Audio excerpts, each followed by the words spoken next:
Hello, welcome to the channel.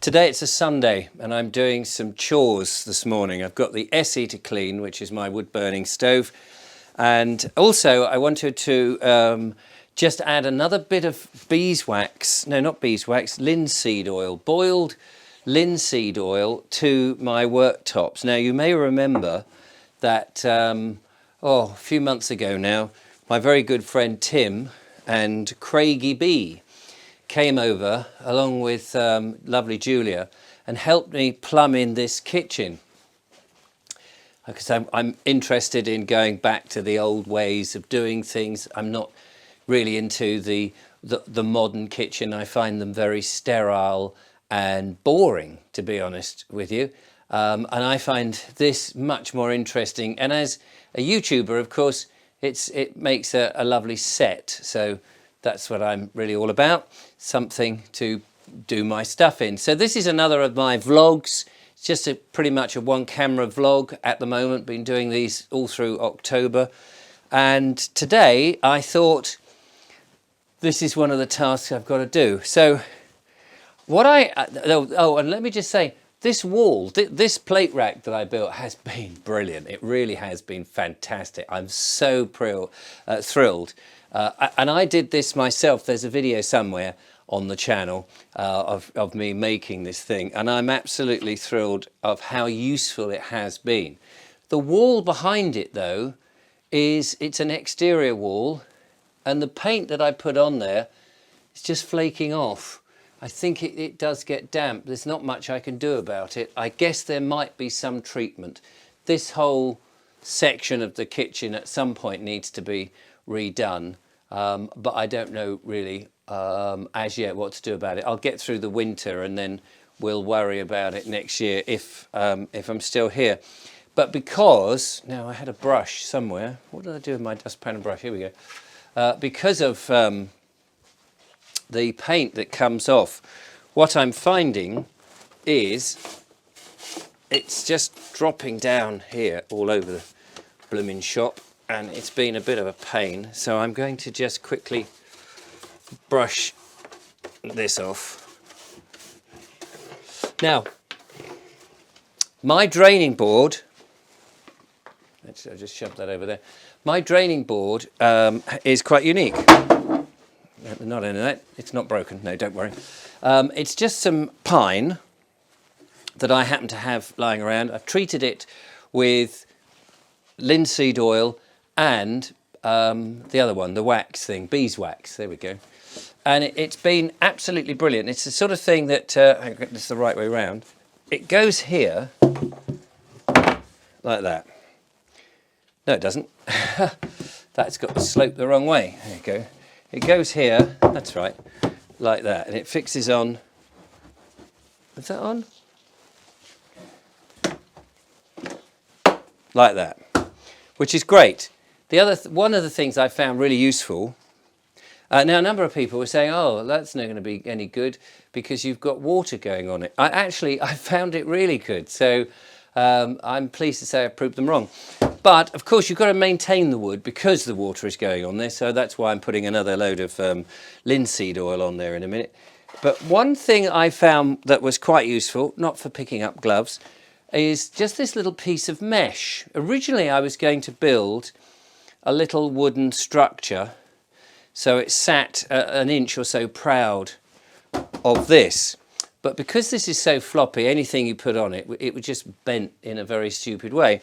But I found literally having it flat on here, there's enough, it's a millimetre or so, but when you've washed up, say, a cup or something, and it's on there, it just is enough for the water to slowly drain away. So it's actually been quite useful.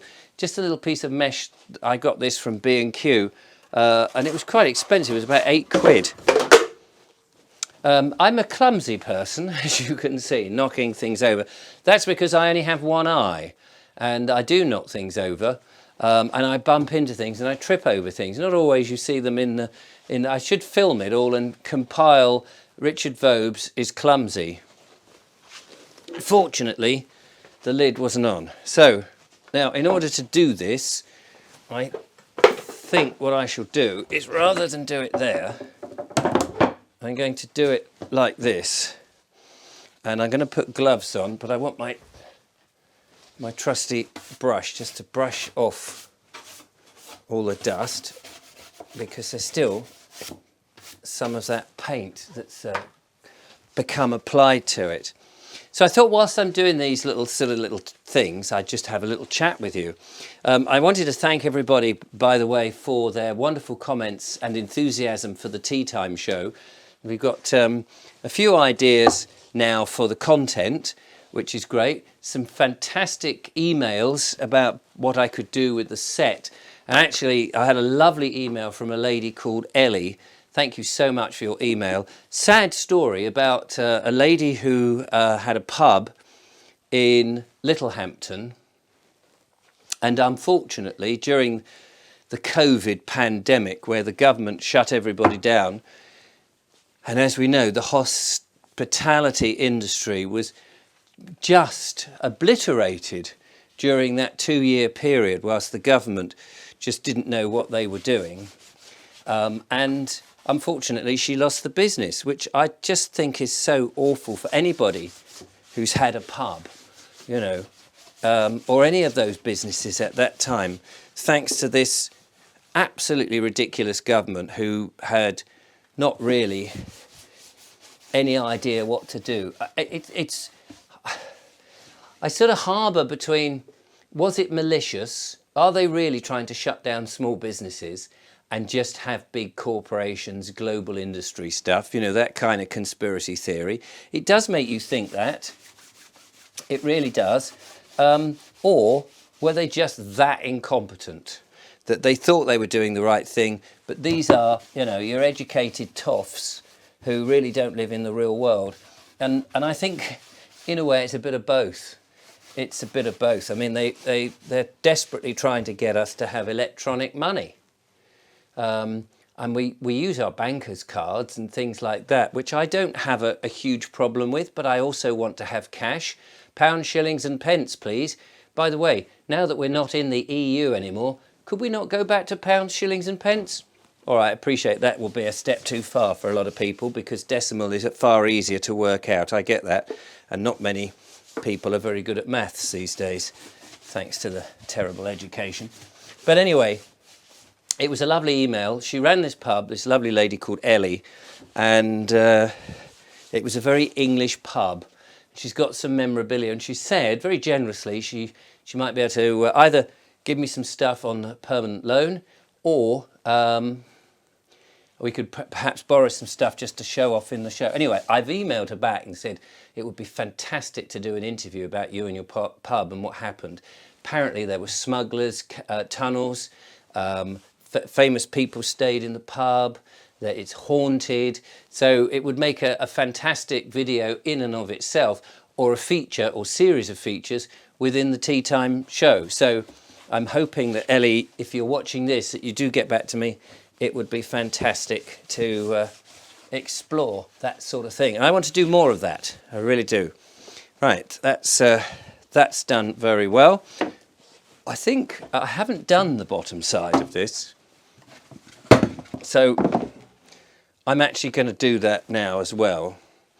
It doesn't take terribly long to do this, as you can see. And this is just really maintaining the wood. And I knew I would have to do this. It's bloody obvious, isn't it? It's wood, but it's not your I don't know what you call it, that strange melamine surface, is it? Not melamine, I can't remember what you call it. The sort of thin surface you get on these chipboard things. This is just genuine wood. It may not be as ideal than some modern materials, perhaps in some ways, but I just prefer wood. I just prefer that the natural resources. There we go. I'm not putting much on the bottom, but just a little bit of protection, I think, is good. So the thing about linseed oil is it does give off a fairly pungent odour. Not too bad. I quite enjoy it, actually. So that's really nice. I've got to do the other surfaces, which I shall do a little later on. One of the things I used to love, and I still love, I don't know say why I said I used to love, one of the things that I love about doing, having this draining board is when you've got stuff out the way, just move all this paraphernalia, actually it's still a bit sticky, is I can hang it here, look, like that, down, out the way.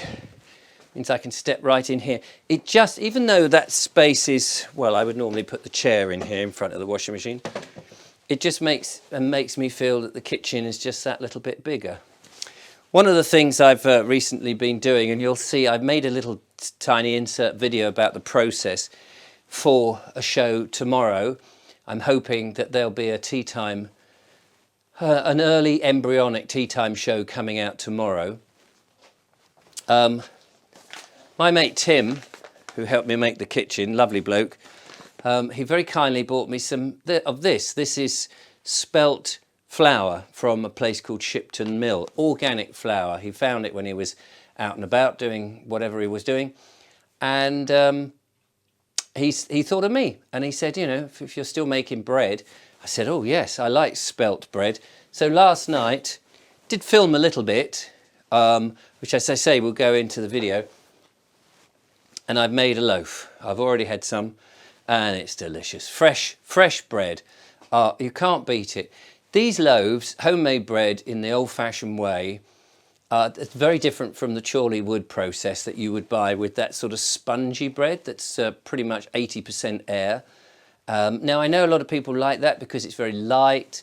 This is very concentrated, as you can see. It's more like cake, really, but it's much more the way bread used to be made. And of course I'm using the whole grain, it's organic, and so it's got all the nutrients, all the vitamins, all the good stuff that bread should have in, that makes it wonderful. And of course spelt is an alternative to those people who have a wheat intolerance, although it is a wheat style bread, but it's lovely. Anyway, if you've not tried any, it's got its own unique flavour. It's easy to cook, that's what I like, and it's so easy when you're kneading it. You know, some flours are very sticky and cloyy. I don't know what causes that. Maybe it's the gluten, is it? I'm not being funny about the glue tin.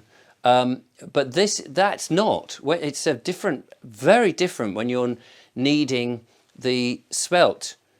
It's lovely. And golly, you know, I'll sit down there. I'm just looking to see if my bowl was here. No. I'll sit down there or lean over here with my bowl, and I'm pummeling for 15 minutes the dough, and it's very therapeutic. Sometimes I'll put on a YouTube video or a bit of music or something that I know is about 15 minutes long, and it's absolutely spot on. What did I do with this linseed oil? Before I knock that over, I'm going to put the lid back on. So this morning is all about chores, getting stuff done. I'll finish off these surfaces, clean those up, and do the essie, make sure that's clean. Last year I cleaned the chimney. I probably don't need to clean the chimney this year, although to be honest with you, it's not that difficult to do with that. So I could just send up my little brush, get that done, and that's another little task done. That's what you do on a Sunday, isn't it? What do you do on a Sunday if you've got nothing to do and it's wet and miserable outside? What chores do you get up to? The comments are back on at the moment. Yeah, I mean, the idiot comments, the haters, the trolls will get removed, of course. I don't mind different points of view, but if you're going to put your different points of view, then if you can put them, you know, just be polite. That's all we ask. I had a comment from an Australian chap yesterday who said, "Oh, you're just waffling. You just turn the camera and waffle. Do you ever look at your videos and think this is great? You need to do more than this if you're going to keep me entertained." And I just thought to myself, and he said, I want you to walk in the countryside, do those countryside walks. Well, I've explained in a previous video why I'm not doing those at the moment. And it's a wet and miserable day today, and I'm doing a task. I'm keeping my contact with my audience here by talking. But at the end of the day, I just think to myself, the thumbnails now really signify what the video is about. So if it's a studio-based video and you see me with a cup of tea in my hand and it says it's a tea time teaser and it says show on the thumbnail and the title says this is that, I think my audience are clever enough. I thought they were, or I know you are really, but I think that people can define and go, oh yeah, that's going to be a studio-based show in which he's talking about the show. It's not going to be a country walk. So don't get upset if it's not what you thought it wasn't, because the thumbnail pretty much says what it is. So yeah, so some people are a little bit obviously hard of thinking and think it's one thing or another, but I'm trying really hard to show you in the thumbnail and the description what it is. So I think most of you are clever enough to work that out. You're not stupid, are you? But every now and again somebody harks on and says, no, this isn't what I want from you. And I just think to myself, YouTube has got billions of blooming channels. You're obviously watching the wrong one. Find a different channel if it's not what you want. I enjoy keeping this communication going, talking to you, the lovely audience, and it seems on the whole you enjoy the same. So we're okay. We're one big happy family, and that's what it's all about. Right, I must go and finish off these tasks. Got the lovely Julia coming over a bit later on, so I want to make sure the kitchen is spick and span for when she comes to see me. Got to keep that woman in my life because she's lovely. Anyway, thank you for watching. I'll catch up with you next time. Ta-ta for now. Excuse me. Ta-ta for now.